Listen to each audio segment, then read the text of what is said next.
Selamat datang di channel kami. Pada video kali ini, kita akan bahas soal Mycobacterium tuberculosis.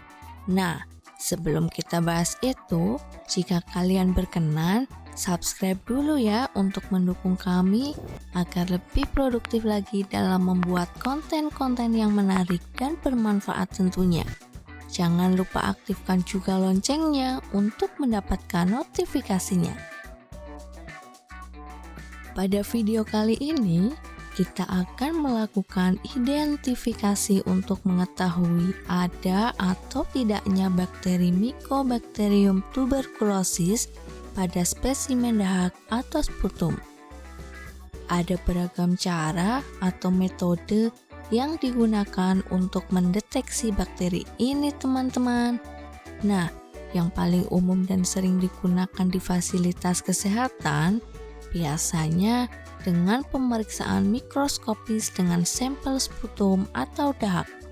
Seperti yang ada di video ini, teman-teman. Agar Mycobacterium tuberculosis ini dapat dilihat, dibedakan, dan diamati, maka harus kita lakukan pewarnaan terlebih dahulu, yaitu dengan pewarnaan Zell-Neelsen atau ZN. Mycobacterium tuberculosis adalah bakteri aerob berbentuk batang yang tidak membentuk spora. Walaupun tidak mudah diwarnai, bakteri ini tahan terhadap penghilangan warna oleh asam atau alkohol. Oleh sebab itu, Mycobacterium tuberculosis dinamakan juga sebagai basil tahan asam atau BTA. Sebelum melakukan pewarnaan ZN, pertama, kita siapkan alat dan bahannya dulu ya. Yang pertama ada objek gelas atau preparat, marker, ose mata, pipet, bunsen, pewarna ZN, desinfektan, dan pot dahak berisi spesimen sputum atau dahak. Setelah semuanya disiapkan, kita buat sediaannya dulu ya, seperti ini. Setelah sediaan kering, kita lanjut ke tahap pewarnaan ZN. Prinsip dari pewarnaan ZN ini adalah dinding bakteri yang tahan asam mempunyai lapisan lilin dan lemak yang sukar ditembus cat atau pewarna. Dengan pengaruh fenol dan dipanaskan, maka lapisan lilin dan lemak itu dapat ditembus oleh cat dasar yaitu karbonfusin yang berwarna merah jambu.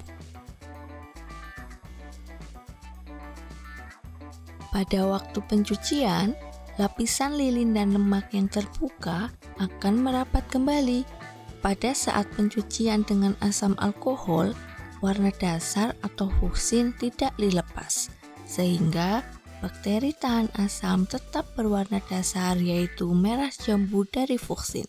Sedangkan bakteri tidak tahan asam akan luntur dan akan berwarna biru dari methylene blue.